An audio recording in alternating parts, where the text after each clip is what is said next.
My topic today, Dark Moon Rising, the Technetronic Era, is going to be a little different to you. Well, maybe not that much different. But when I discussed with Tom originally, what I really want to express was on my heart. I'm kind of finding that it's really difficult. Difficult to speak to you folks. It's getting difficult probably to speak anywhere anymore. And I'll explain to you as I go along here. Some of you are going to recognize this book.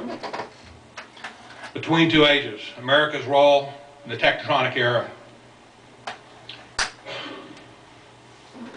This book is by a man by the name of Brzezinski, who unquestionably has had more influence on our government, on the selection of government candidates that have ended up in the highest office in our land for decades.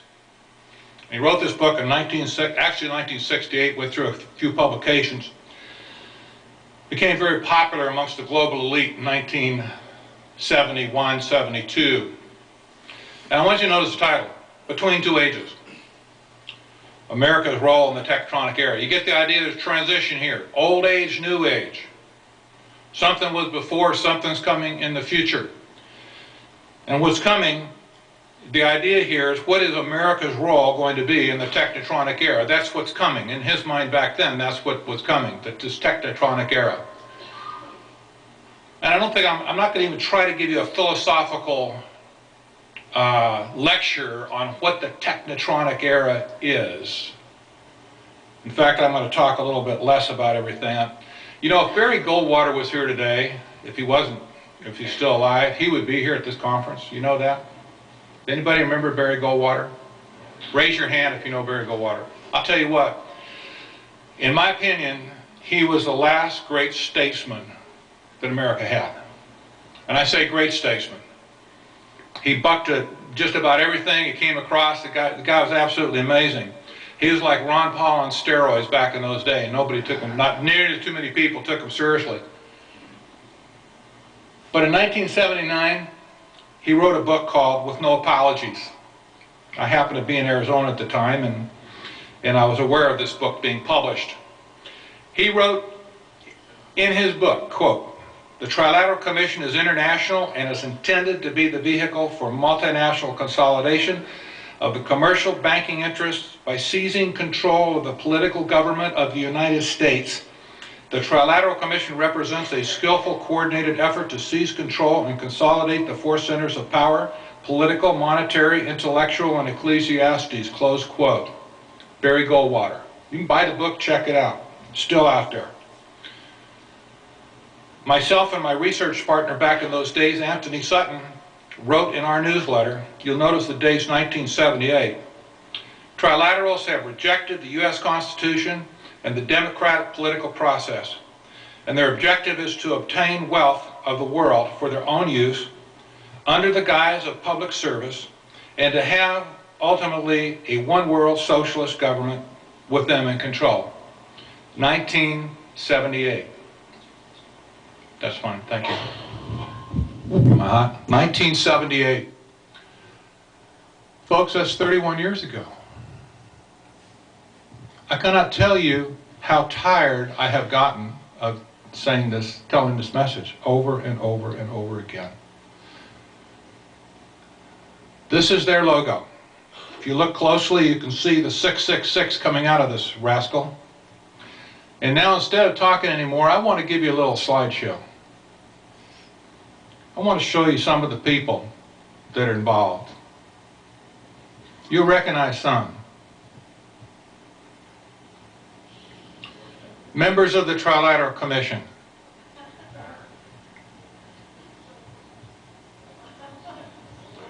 The eye.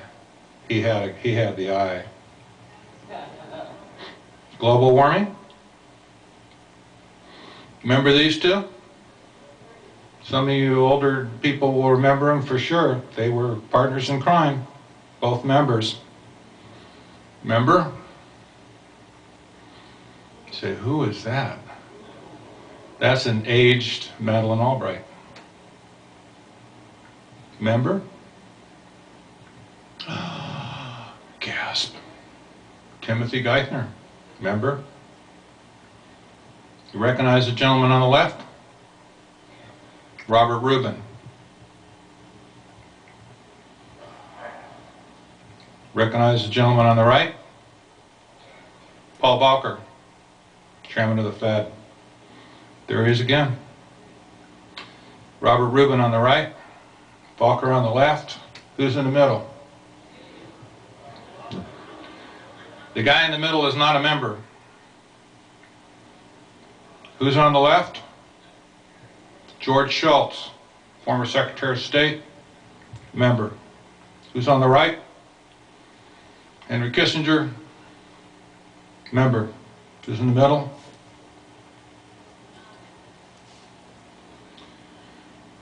Who's on the right? Who are friends? Oh, Al, we're all going to die tomorrow, Gore. Remember NAFTA? Know who's sitting down in the red dress? The U.S. Trade Representative, Carla Hills, the architect of NAFTA. Who's standing behind her? President Bush, member. NAFTA signed into law. Who's sitting? Member. Who's behind him on the left?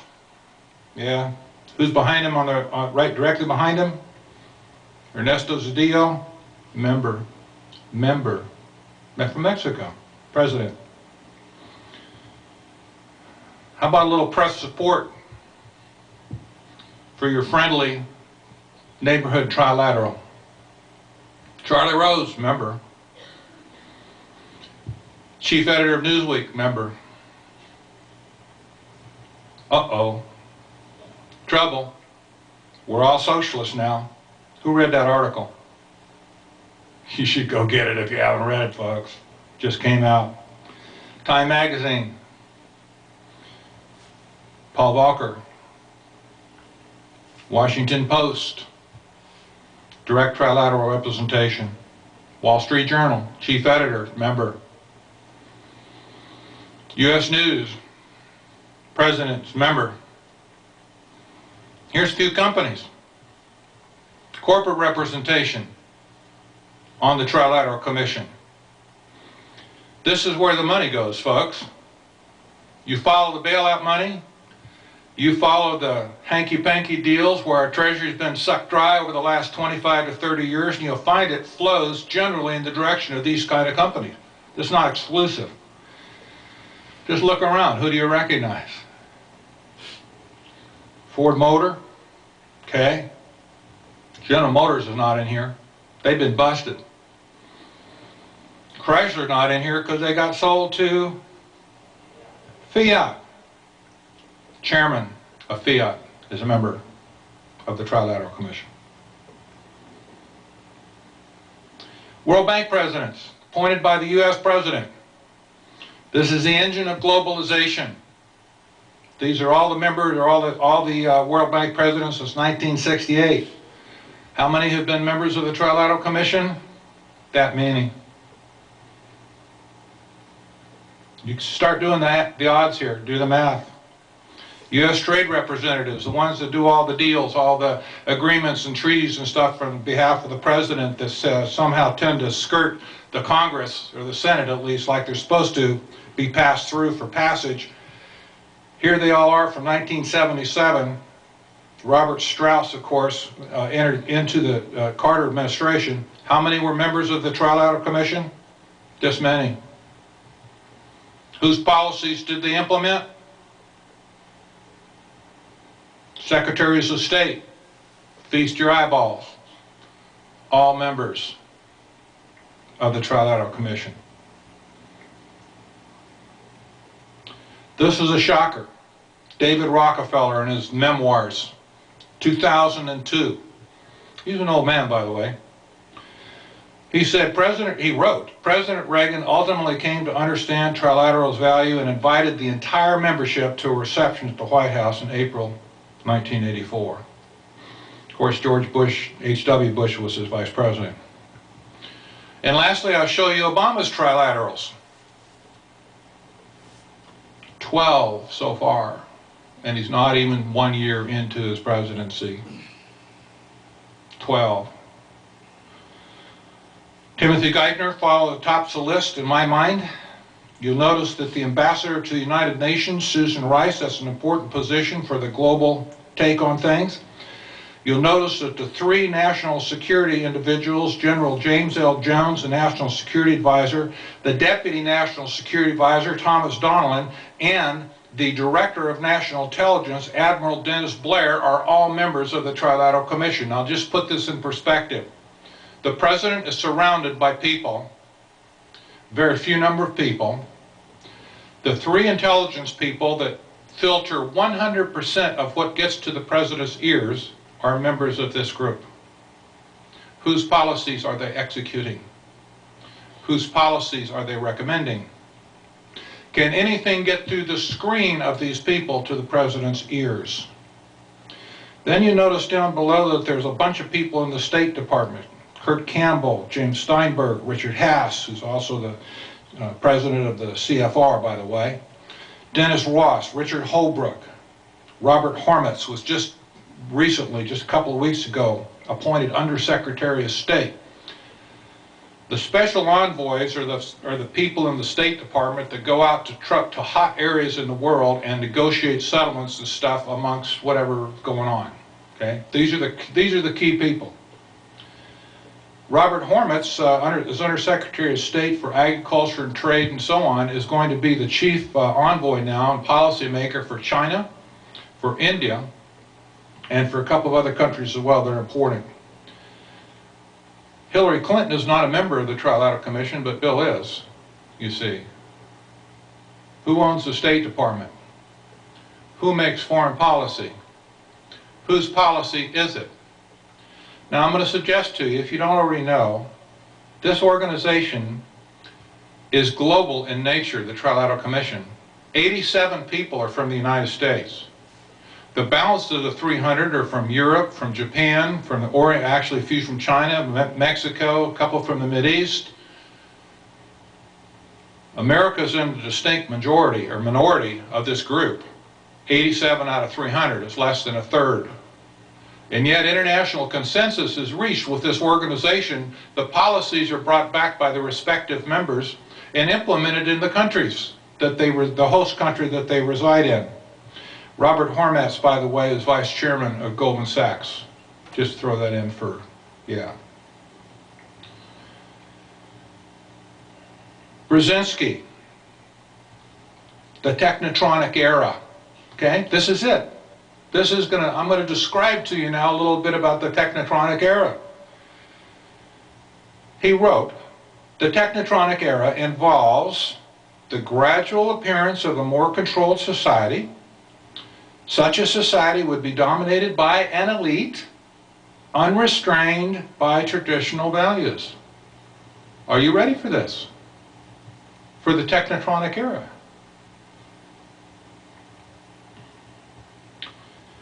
He also wrote in the same book, the nation state as the fundamental unit of man's organized life has ceased to be the principal creative force. International banks and multinational corporations are now acting and planning in terms that are far in advance of the political concepts of the nation state. Brzezinski. Did I mention that Brzezinski was a co-founder of the Trilateral Commission with David Rockefeller? Did I mention that Jimmy Carter was picked by Zbigniew Brzezinski to be president of the United States in 1976? He was, and they've written about it since, openly. Did I mention that it was Brzezinski that early on identified Barack Hussein Obama to be president for the Democrat Party? He did. Did I mention that Brzezinski is the primary foreign policy advisor for Barack Obama right now, and has been since early on in his campaign? He was the first endorsement that he got from a member of the Trilateral Commission. Brzezinski's been around since 1973 with this organization. He also is an old man, and he's circling like a buzzard today. Well, let's say like an impatient father. I snagged this in 1976, a quote from a Mexican newspaper by the name of Vega. Brzezinski, quote, was interviewed and stated in this article, the reality of our times is that a modern society such as the United States needs a central coordinating and renovating organ which cannot be made up of 600 people. Who are the 600 people? Congress, folks. Does this man have any regard for the government structure of our country? I don't think so. Well, what about the rest of the people within the Trilateral Commission as well? We wrote in 1978, I'm going to read it again. Trilateralists have rejected the U.S. Constitution. They did back then.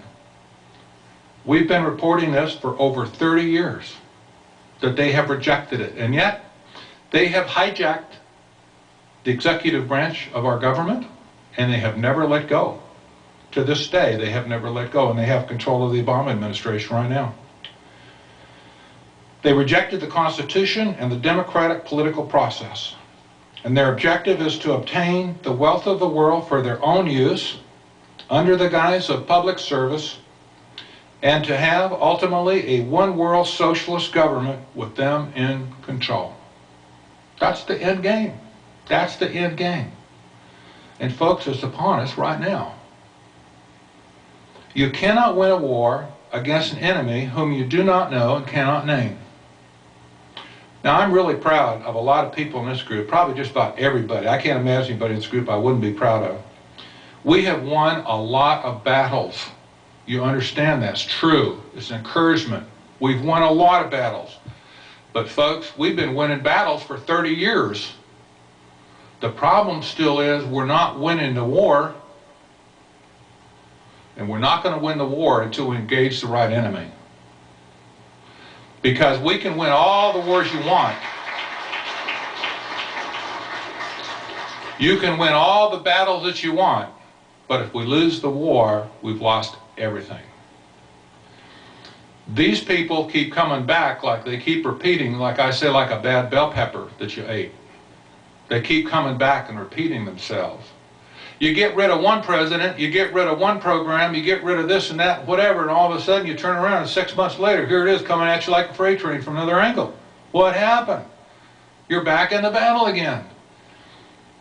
It's because the people behind the people that are bringing us the policies are still there. They've been there continuously for all these years, and they're the ones that are feeding these policies into our political process.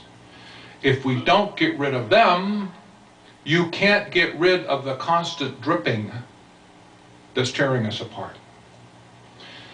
If you don't meet them on the battlefield of public opinion and forum, you will eventually meet them on the battlefield of blood, guts, and guns. Now I want to tell you, I'm not going to amen that, because I do not advocate, I don't want to make anybody to be misinterpreting this, I do not advocate armed rebellion in any way, shape, or form. I don't want to see anybody shot. I don't care who they are. But with the radical polarization of what's happening in our country right now, law enforcement is being radicalized against the people, as Chuck just alluded to. They're setting us up for conflict. You understand that? I will not be the one that takes any first shot for sure, and I hope you're not either, but they're coming for us. You understand that? They're coming for us. If we don't engage them now while we have a chance on the battlefield of public opinion and public forum, there will come a day when blood will be shed in America. And you say, well, that's just preposterous. Folks, in the last century, 150 million people died under the name of socialism and communism at the hands of their own government. Not by a foreign invading enemy, but by their own government. That system doesn't work. There's only one road to recovery in my mind.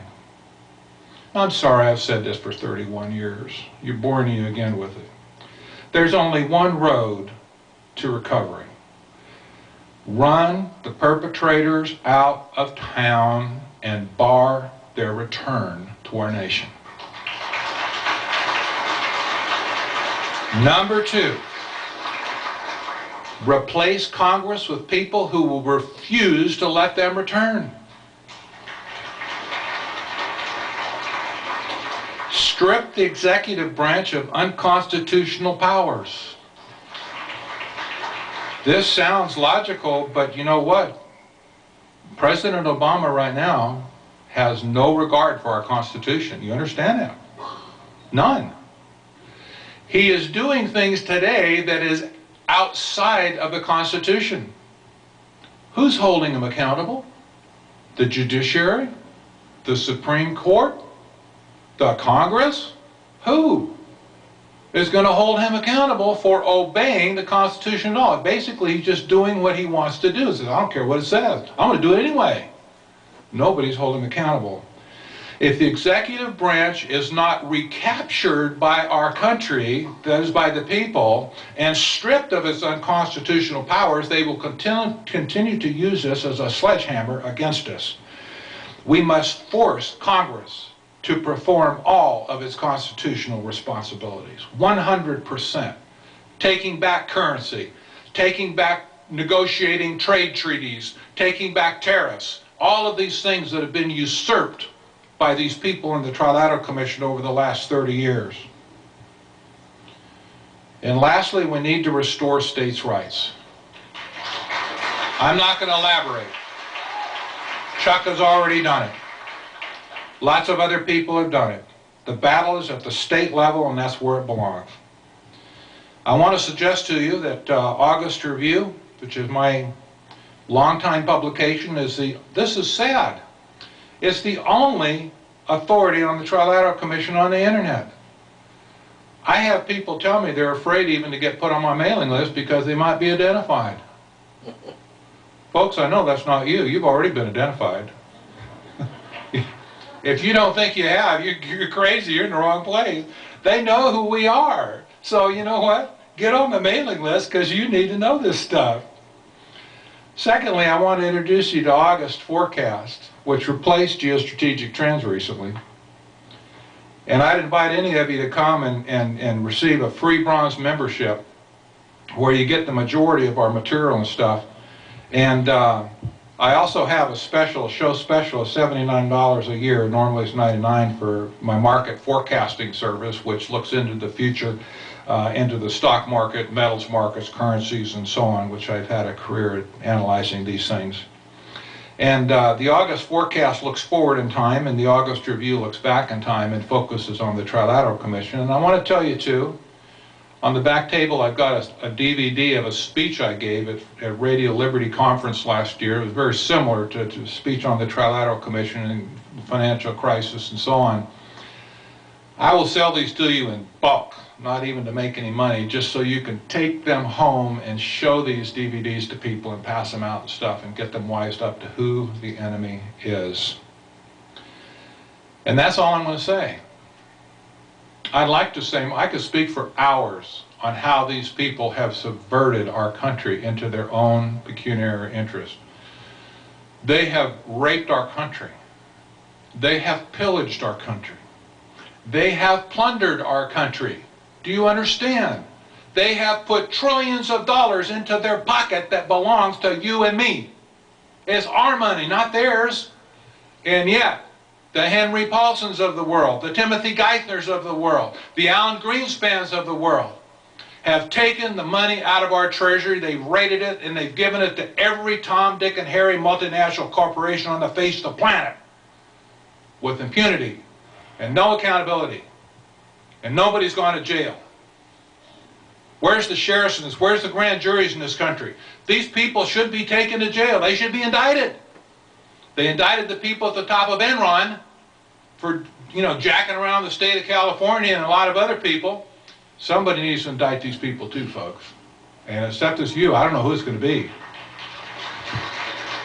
Thank you for your time. I have a table in the back and I really want to talk to you. Anybody want to come back and talk, please do. This, I don't want to leave you on a depressing note, but I'll tell you what, unless we engage the enemy correctly, we'll keep winning battles, but we won't win the war. I, personally, want to win the war. May I lose with you.